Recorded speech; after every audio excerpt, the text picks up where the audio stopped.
So this talk is about Fileman methods and some problems with them in multi-dimensions for non-local problems.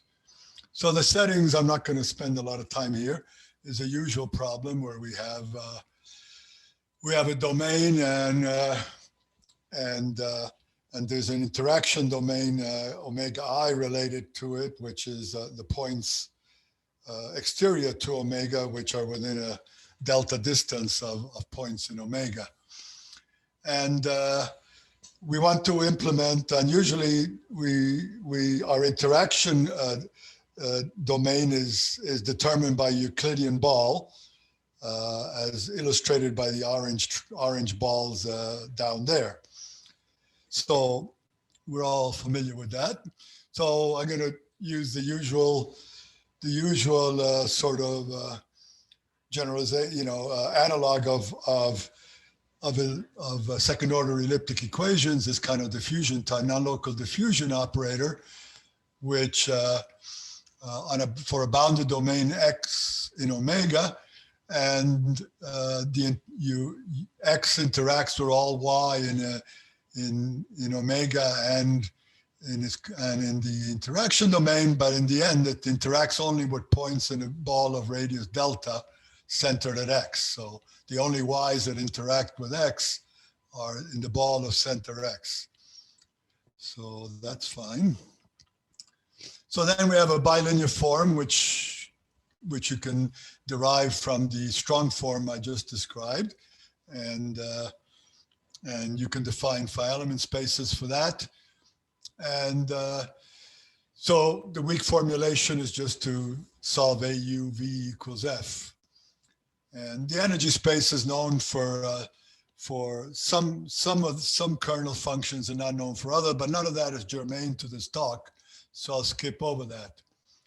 So what are the sources of errors? You construct a fully discrete approximation of the weak formulation. And in so doing, you choose a Fileman method to discretize the weak formulation or to approximate your exact solution. You want to use an exact ball, the Euclidean ball, but as we shall see, there may be problems with that. So we're going to use approximate balls instead of the Euclidean ball. And then, of course, as is usual in Fileman methods, you got to use the quadrature rules. And here, because the weak form involves two integrals, you need quadrature rules for the exterior integral and the interior integral. And of course, to be practical, all these errors should be commensurate with each other. There's no sense in doing one of these errors to be much smaller than the others because they're going to get swamped by the bigger errors. So you want things to be commensurate. And since a Fileman error is known to be h to some power, we want the geometric approximation when we replace the exact ball by an approximate well to have the same power, as well as your quadrature rules to have at least that same power. So Filament discretization is the usual way. The way we do it is, remember, we have an interaction domain and we have a given domain omega and its interaction domain. So we want to make sure that the grids match on the interaction domain and the domain itself match. So we don't want one of the three left things where the elements straddle or do not match along the interface, or the vertices do not match. And that's easy to arrange. In that case, if you have a regular triangulation of each of the regular domain omega or interaction domain, the whole triangulation is regular. So we consider continuous Lagrange piecewise linear phi elements. The same thing holds for discontinuous phi. A lot will also hold for discontinuous Lagrange piecewise linear and higher order elements, but we'll focus on continuous piecewise linear elements. So Filament discretization is a usual thing. You have a set of basis functions, and you look for a solution that as a linear combination of those basis functions, and then for the points that are on the boundary, or in that case in the interaction domain, we prescribe Dirichlet data, so those points are known by evaluation, for instance, of the Dirichlet data. All of this is standard, so I don't want to deal too much with it. The entries to the stiffness matrix, as you see there, there's a sum, looks pretty similar to what you would do in the PDE case. You divide the domain omega into a sum, the integral of the domain omega into sum over of the fine elements in omega. And then the only difference is that now you have an inner integral to deal with, which is the intersection of omega with the Euclidean ball. So let's focus a little bit. We're going to focus a little bit on that second integral and why that causes problems. So what is a challenge we address? So like I said, we have the sum over elements. That's the outside integral. And the inner integral is over points over a Euclidean ball, So for example, in the picture to the left there, we have a phi element grid, and we have a Euclidean ball centered at a particular point, which could be a quadrature point in the element EK, which of the outer integral. And we see that the ball intersects the elements in not a very good way. So the first thing you say, why don't I use a global quadrature rule over that ball? For the inner integral over the Euclidean ball, why don't I use a global quadrature rule as illustrated on the right by having a 4 quadrature point Euclidean quadrature rule? The problem is that the first problem is that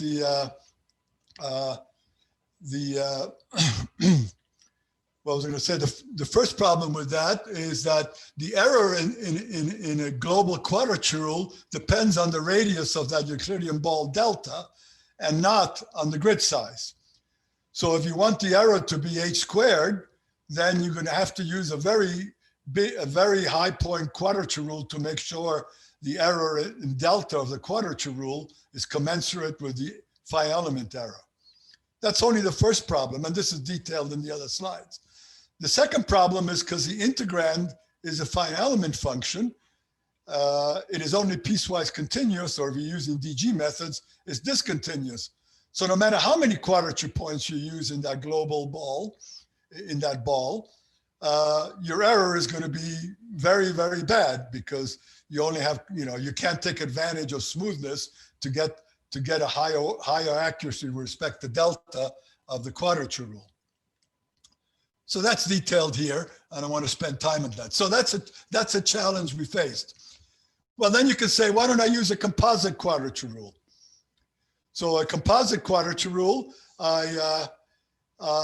using the phi element triangles that I have.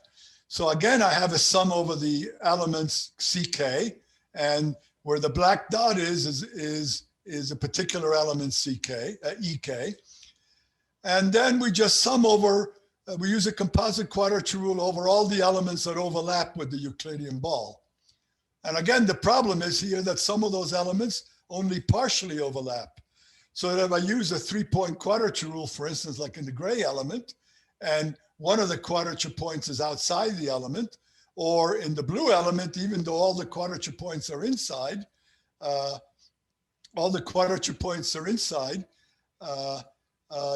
your local quadrature rule over an element is compromised because the integrand will be discontinuous over the gray or blue element.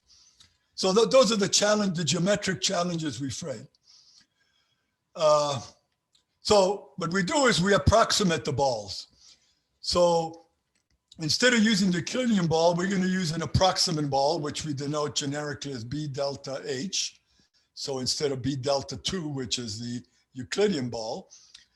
And then we find an approximation is obtained by, instead of using the Euclidean ball in the inner integral, you see by the red B delta H in the AH, we approximate the bilinear form and linear functional by replacing the Euclidean ball by a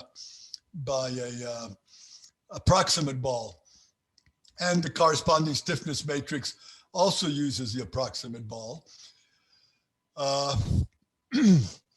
And then our integral over where the inner integrals in the approximate ball is going to involve domains ck prime, which may not be phi element triangles, as we'll see. You can estimate the geometric error incurred by using Euclidean balls just by determining the area difference between the Euclidean ball and the approximate ball. Notice that in that area difference, the kernel function in your non-local operator is bounded, because even if you have a singular point in your kernel, usually that point is both included in the Euclidean ball and the approximate ball, so the places where the difference in area occur, the kernel function is bounded. So we can show that the error in the solution between using the Euclidean ball UH and using an approximate ball, which is the UH sharp, is bounded by basically that area element, by the volume of the difference in areas, of the areas that are omitted or the areas that are added to the Euclidean ball when you define the approximations that we shall see. So we classify the elements into a bunch of categories, and this goes into the construction of ball. We have elements that have 3 vertices within the boundary. We have So the colored elements, the colored phi elements here are all the elements that overlap with the balls. So they can overlap by having 3 vertices in the boundary, 1 vertex inside the ball, or 2 vertices inside the ball. And as the yellow triangle shows, it can even overlap when you have no vertices inside the ball. But these are all the vertices classification of all the type of overlaps that triangles can have with the Euclidean ball. We also define 2 other kinds of triangles. The pink triangles have the barycenters of the pink triangles are inside the Euclidean ball, and the lilac triangles have their barycenters outside the balls. And all these different kind of triangles will go into the definition. So we define several approximate balls. Here's one of them, where we approximate the Euclidean ball by all the triangles that have 3 vertices inside the ball.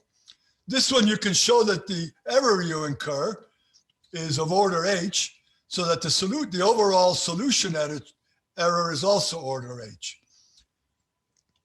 Then we can include all the triangles that overlap, that have 3 vertices inside the ball.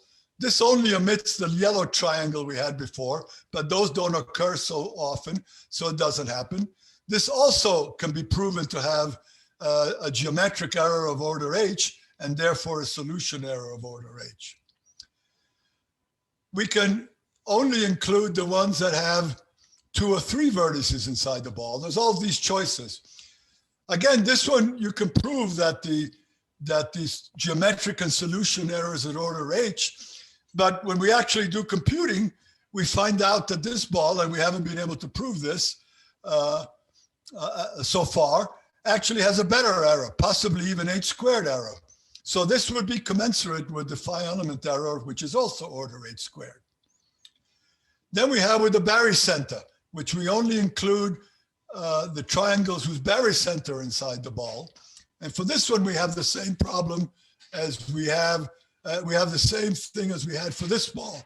It's provably order h, but computationally, it seems to have order h² error. And heuristically, we feel that happens because for this kind of ball, there's only areas added inside the ball, while for this ball, there's areas added to outside the ball, but there's also areas not included. Some of the white triangles are inside the ball.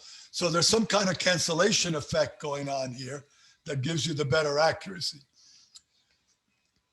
Okay, And then we have a different kind of polygonal, which are inscribed. So these are obviously polygonal balls, approximate balls. We also have inscribed polygonal balls, where we, and basically what we do here, we have the Euclidean ball, which includes the green and orange areas. And then we draw a chord with each finite element. You see that each finite element has a chord of a Euclidean ball in it. And then we divide each of those areas within an element, which could be a triangle, could be a quadrilateral, could be a pentagonal, into triangles. So we take a Euclidean ball, draw chords according to where they intersect the phi element triangles, and then make sure that all the subdomains, the orange subdomains, are triangles by subdividing within a phi element triangle. So this is an inscribed Euclidean ball. And you notice what's omitted there are the area differences, the green stuff. That's what's omitted between the Euclidean ball and the approximate ball. For this ball, we can prove that geometric error is order h squared. So here the geometric and solution error are order h squared, and it's commensurate with the phi element error. And there's different ways a ball can intersect a triangle, and this is how you can end up with pentagonal as well as quadrilateral and triangle, and yet then you divide them so that you only get triangles. So again, the geometric and solution errors are order h squared. And this is true whether or not h is small compared to delta or h is proportional to delta. We can do a little better by taking those green areas are called circular caps or circular sectors, by adding additional triangles that approximate the caps. So for instance, this is our circular cap, and here's it's approximated by 1 triangle, 2 triangle, and 10 triangles. Unfortunately, this does not improve the rate of convergence. The rate of convergence is still going to be h squared, but it's going to give you a smaller error. You can show that the constant is smaller because in the error estimate, the constant for ignoring the cap altogether or approximating the cap by 1 triangle or 2 triangles reduces by a factor of 4. So that's a different one. And this is all given here in detail. So this one gives you an approximate error of order h squared. And you might worry a little bit because here I can have thin obtuse triangles, and I can also have hanging triangles. As you can see in this picture here on the right, you have a hanging node and you have thin obtuse triangles. But the important thing is that these thin obtuse triangles do not enter into the phi element approximation. The phi element approximation is still with respect to the original triangles. These thin obtuse nodes, these two kind of anomalous triangles, are only used in a composite quadrature rule. There are 3 other balls of interest saying, why don't we use a regular polygon? So this is an inscribed regular polygon having 8 sides.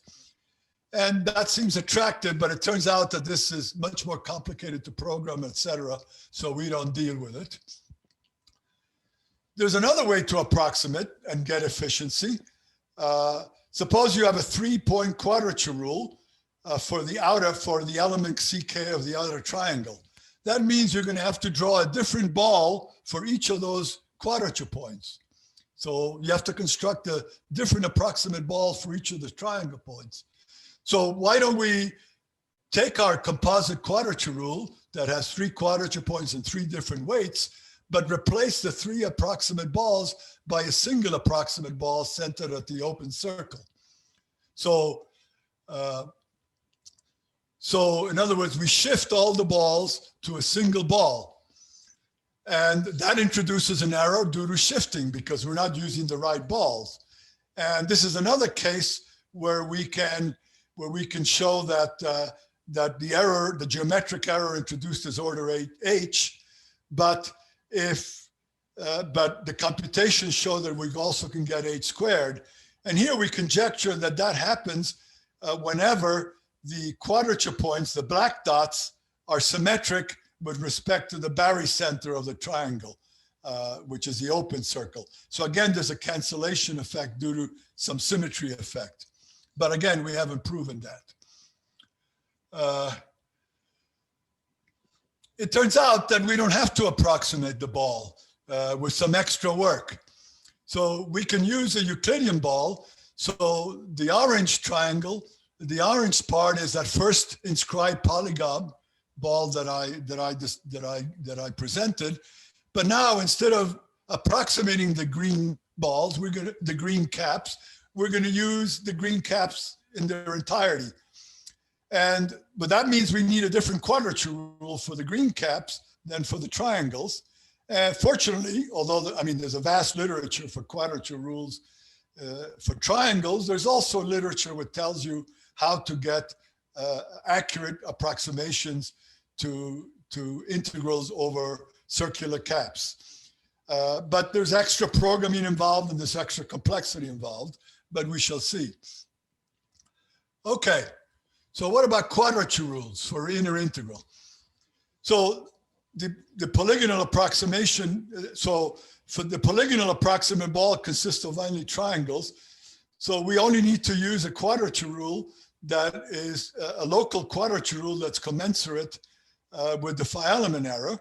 So a 1-point central rule on triangles is good enough for that.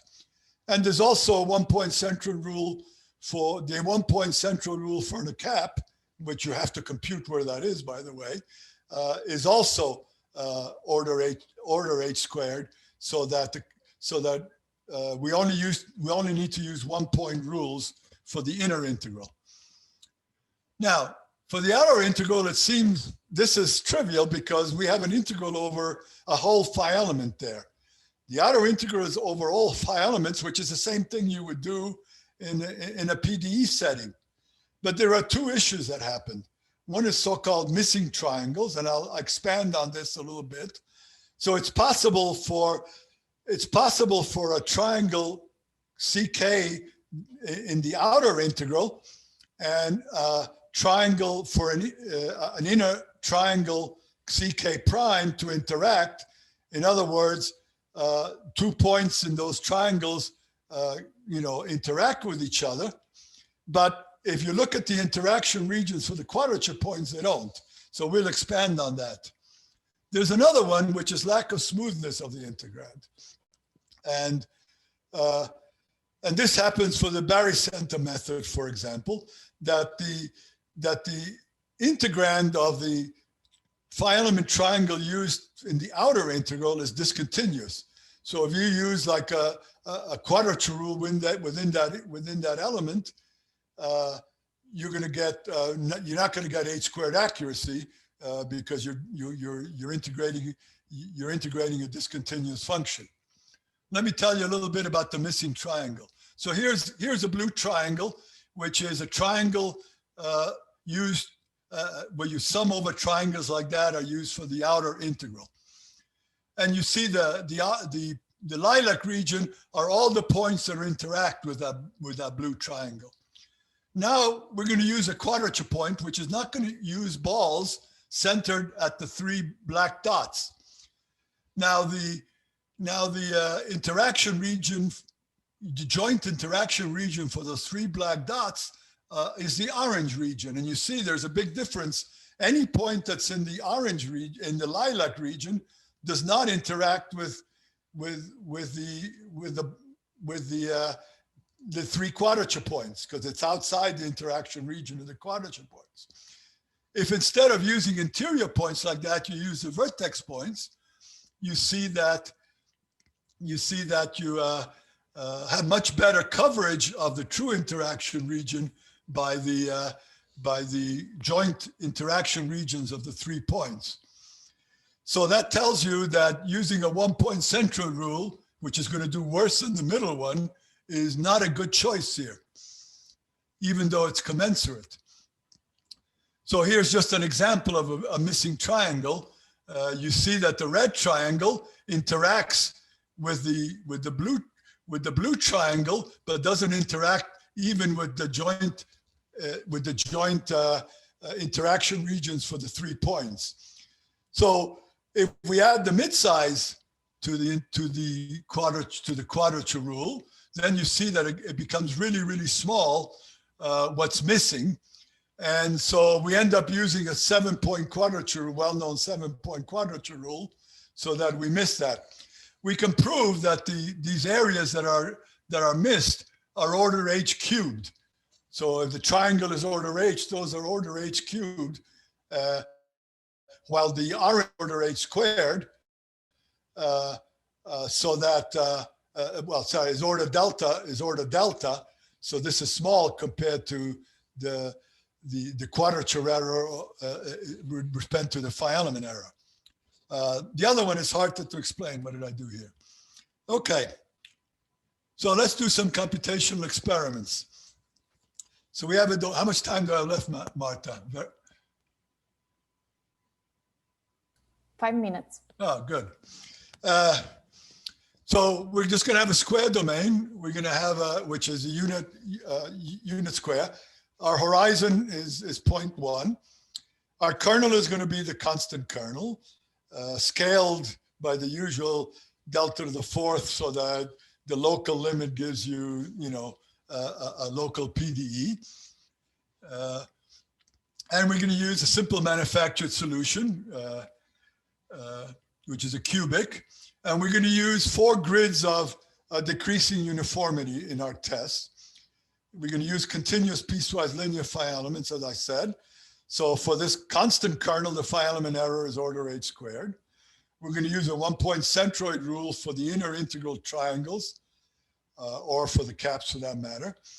And we're going to use a 7-point rule discussed earlier for the outer triangles.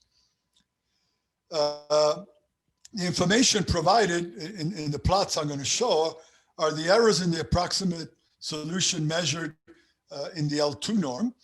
That is the energy space, by the way, for this constant kernel. The plots of the error versus grid size H, where H is the maximum grid size of the grid, and plots of the error versus the phi element assembly time.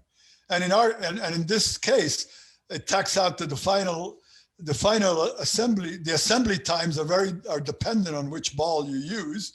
The solve times are largely independent of your choice of the approximate ball, because the size of the matrix and the sparsity pattern are very close, no matter whether you use which approximate ball to use.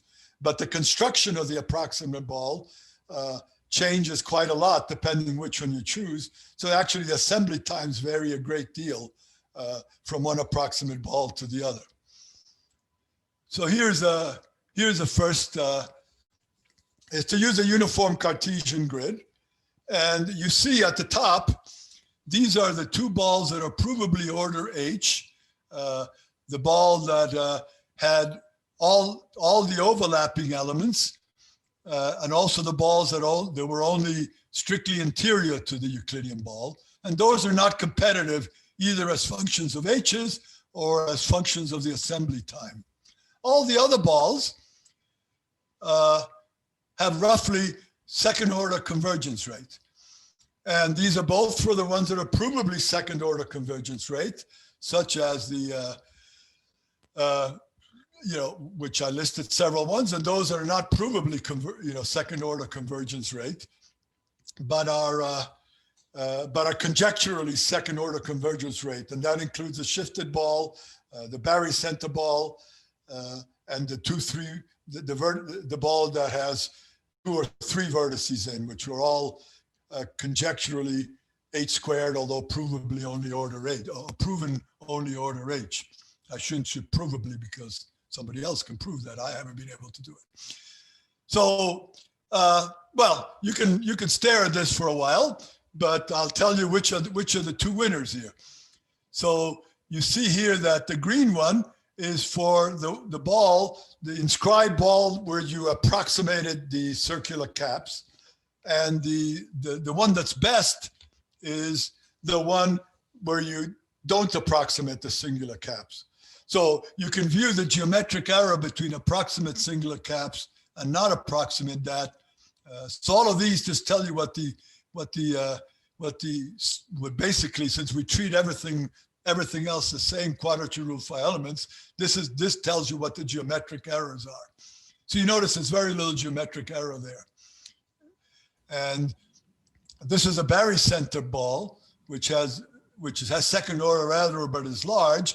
But we have variants of the barycenter ball, which do much better. You have 1 minute max. Okay, so then what happens? So now we have a graded Cartesian grid, non-uniform Cartesian.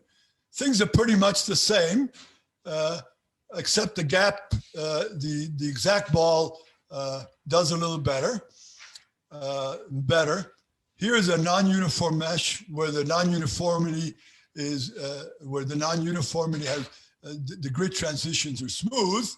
And again, it's all very much the same.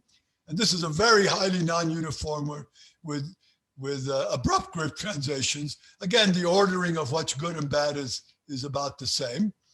So, so if programming is a concern, you use the 2-3 vertices of barycenter. We don't know. This is all 2D. Things may be different in 3D. So we don't know what the ordering of things is going to be in there.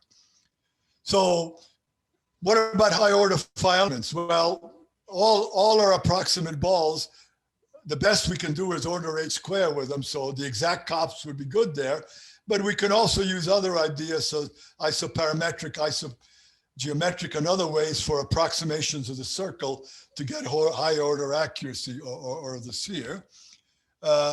In 3 dimensions, there are also quadrature rules for exact caps, but some of the construction of the terminal intersections can be considerably more complicated. Anyway, thank you.